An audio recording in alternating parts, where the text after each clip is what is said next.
Hola,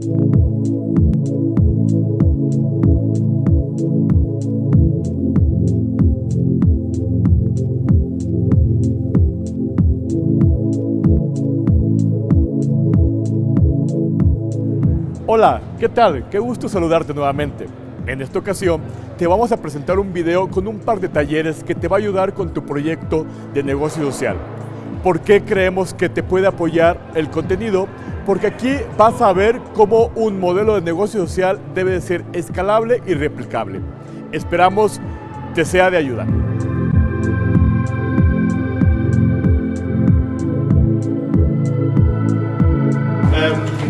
My name is Michael Bowman. I work with Ashoka. I direct a global program that is called the Ashoka Globalizer, and we accelerate our social entrepreneurs that we support in their scaling ambitions. So we help them to really go to other countries, internationalize their impact, and also find new ways of how to broaden their scope. We're going to talk more about that in a minute. So, what are we going to do today? We are starting a bit late, but we have until 1:15. So we have about 1 hour 40, so I think that should be fine. We're going to speed up a little bit, and then we are in time. So this is our agenda for today. We give some welcome introductions. Then you're gonna do some little exercise yourself in teams, because what you want to learn probably today is if you are already at the stage where you should be starting to think about scaling, right? Not even to plan your scaling plan, but am I ready to start thinking about scaling? Then we go into a quick presentation from my side, what is the theory behind scaling and what we learned from our program, working with the 160 social entrepreneurs in the past 5 years. And then we have the great pleasure to have 4 initiatives here, represented by 6 people, from Kenya, from the US, Mexico, and from Uruguay. So it's a really international plenary, and we want to use it, their experience. We're going to break out into 4 groups. And you have small, intimate discussions with these people to really learn from their practice example, because it's how we learn best, I guess. Okay? Okay, so I will now run you through a presentation that gives you some feedback or like background on what we've learned in working with 160 fellows from around the world. Ashoka fellows are social entrepreneurs that we elect and support with a living stipend. And we team them up for 3 months with a mentoring team, like people from McKinsey, pro bono consultants, and business entrepreneurs. And we give them the PATFREE framework, many questions, and they really go through and create a scaling plan. Okay?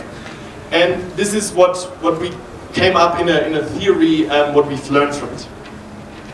So I'm going to recommend some studies to you, so you might want to know to write down these studies, because I can really recommend them.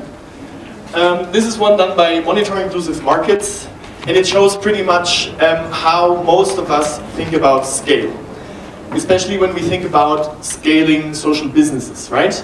We think you have a blueprint, like you have a pilot. You test and refine the model, and then you prepare for scale, and then you just push a button, you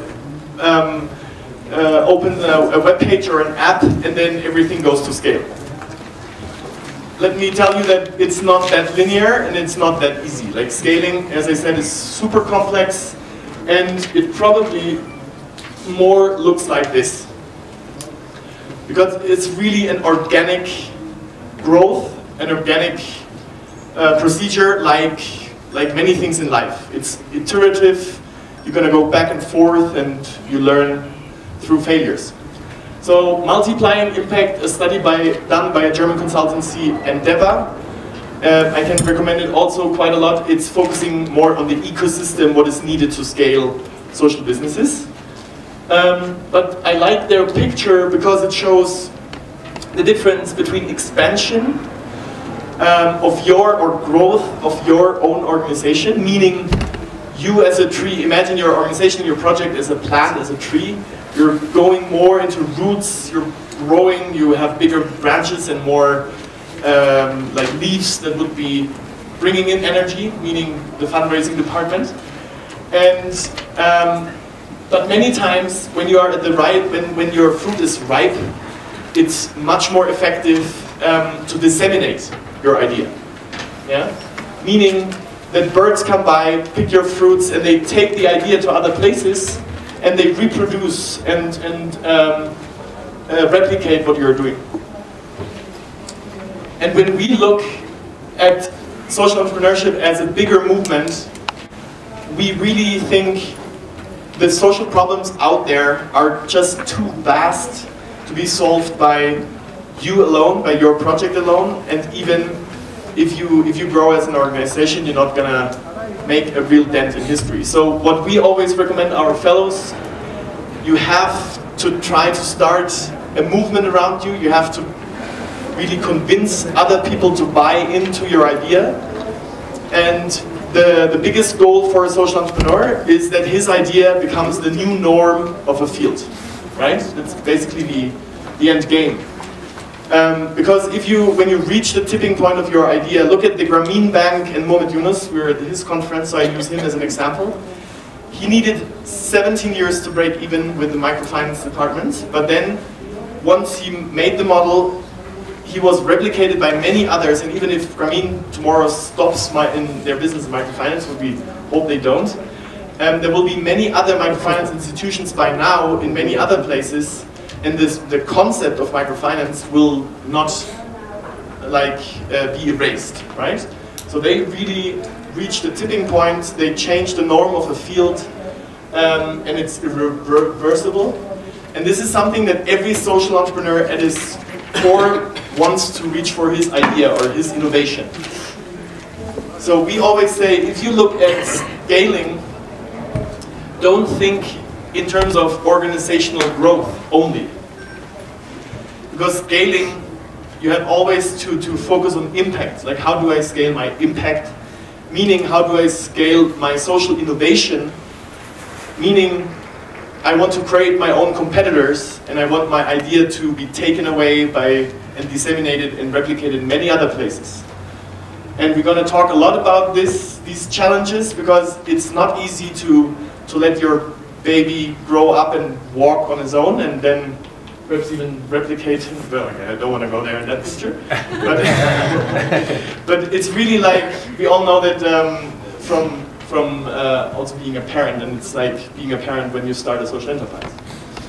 So we always say, just to be in that graph, your direct impact that your organization is able to grow is the lower blue area, but you really need others to go through the roof and multiply your impact. And of course the question is always, okay, that sounds great, but how do I do that? But you can distinguish between two major approaches, I say. One is always coming from the organization point of view, right? There, it's about creating efficiencies and also distributing your model through existing platforms, finding the right partners, and growing as an organization, but being replicated as well. Sorry. Will we have access to this presentation? Yeah, of course. All materials are online already, and I'm happy to send it. But as I said, you can also take a different point of view and think coming from the problem or from the field. Saying, okay, what is the scope of the problem and what needs to change in the system that is programming or causing the problem, and how can I come about that change? And there, many times you come from towards very different strategies. You're thinking about influencing policy. You're thinking about creating a campaign, lobbying a movement, or really go through market expansion, which is the focus here. I'm not going to go too deep into this slide because it's quite complex, but you can really see, do you want to impact through your direct service, or do you want to be more indirect and then it's more field-centric? And if you have different goals, meaning you have to pursue different strategies. And just to spend 2 words on different strategies, it's, of course, you can raise more funds, you can employ more people, you can start growing in branches, subsidiaries, right, opening up everywhere. There you have very tight control. You can fire and hire people and you're the boss in your own cage. But it's a very slow growth, right? Then you can start franchising people, you can license people, you can train people to do what you're doing, or you can find partners and try to piggyback on their existing infrastructure. Or, as I said, you create a movement or alliances and trying to really get other organizations working in the same field with you. Or you really just try to be the most open, like Wikipedia or others who just are completely open source. And in tech solutions we see that a lot, that people just put their knowledge up there and others use it and work with it. But of course there you don't have any quality control anymore. People could also use it for other purposes than creating social impact even. But as long as they don't use your brand, many times you shouldn't be too scared about quality control. I think it's a big topic later on in the discussion, quality control. And of course, we want to talk about barriers. There's a great study called Beyond the Pioneer, also from Monitor. And it shows that, of course, you have many barriers within the firm, like management, business model, and leadership questions. But then if you work in emerging markets, you have many like barriers that are outside of your firm and that you can't even influence, right? The value chain, like people at the BUP many times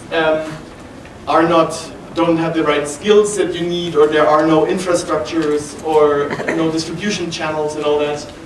And it even goes further. In public goods and in governments, many times there are just big, vast lacks that you as social entrepreneurs and pioneers have to fill on your own, and it's probably not easy to get revenue for that because it's not in the core of what you do, but you have to create it. And this is also going to be a big topic of discussion afterwards. So I'm going to run you through very briefly because I don't want to. Are there questions until now? Is it somehow understandable or very confusing? Good. We thought about our own scaling and how we can reach more social entrepreneurs and social initiatives with our knowledge and what we do. So we, and by the way, many social entrepreneurs pick various scaling strategies at the same time and not only go for franchising or only open source. In our case, we picked the open source strategy. We publish knowledge and just put it outside, like in the web, for everybody to copy and paste and learn from, hopefully. In this case, we tried to structure a conversation between a mentor and a social entrepreneur, and the right order of questions, what should be discussed first and second and third if planning for scaling. So Patri basically is a framework, and it only asks questions. So I'm gonna I dive into this this Patri framework, which we also have in front and for our winners in paper copy, but you can also download it in the web. And it's very exciting. So it's my first Prezi presentation. I want to fly you through. Let's see if it's very confusing or helping. I'm looking for your feedback. So here we go. Ta-da! This is Patri really raises 5 questions, 5 major questions that are then broke down into many further questions. First of all, if you're a social entrepreneur, you want to know if your purpose is right. And purpose meaning, are your goals, your impact goals and your other goals well defined? Because if not, mission drift is very easy, right? If you go into scale. So you want to, I go later on into this. And the second question here, very important, why do you even bother about scale? The second is applicability. Is your design of your impact model right to create scale, to create impact on a bigger scale? Can you like inflate the idea and it still holds or doesn't burst? The same with your business model, because if you, as I said, if you're not profitable in low scale, you will probably not be profitable in large scale, because and you scale up deficits, right? So be cautious there. Third is then, if you all figured that out, is your idea and your innovation transferable? Do you have it? Have you documented the core of it so that you can pass it on to others? And is it systemized, like, and documented? And then readiness, is your organization ready? Like, is your team backing it up? Is your board backing it up? Do they know what change of roles are coming towards them? Are you ready to scale? Because many times your role as a founder changes. I mean, if you look at Mr. Yunus, he's by now the ambassador and the evangelist for a field. He travels a lot and he probably has a pretty stressful life also, or also pretty rewarding, I guess. But the question is, do you want this? Do you want to become the ambassador more than doing business on the ground with people? Because it becomes more a managerial and later an ambassador question. And then, is your planning for implementation robust? Don't be afraid, we don't go into all the 5 fields because it's pretty vast, and I run you through very briefly some of the major questions. So purpose, as we already said, we have one set of questions behind each, and as in your questionnaire, if you can answer yes, meaning you're going straight down to the next, meaning you have the lowest risk of failure.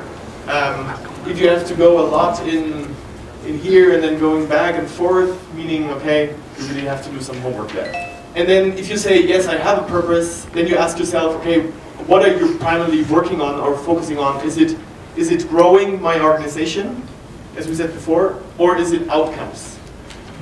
And if you say, I really matter about outcomes, then you follow A, or if you are more about growth, then you go into B.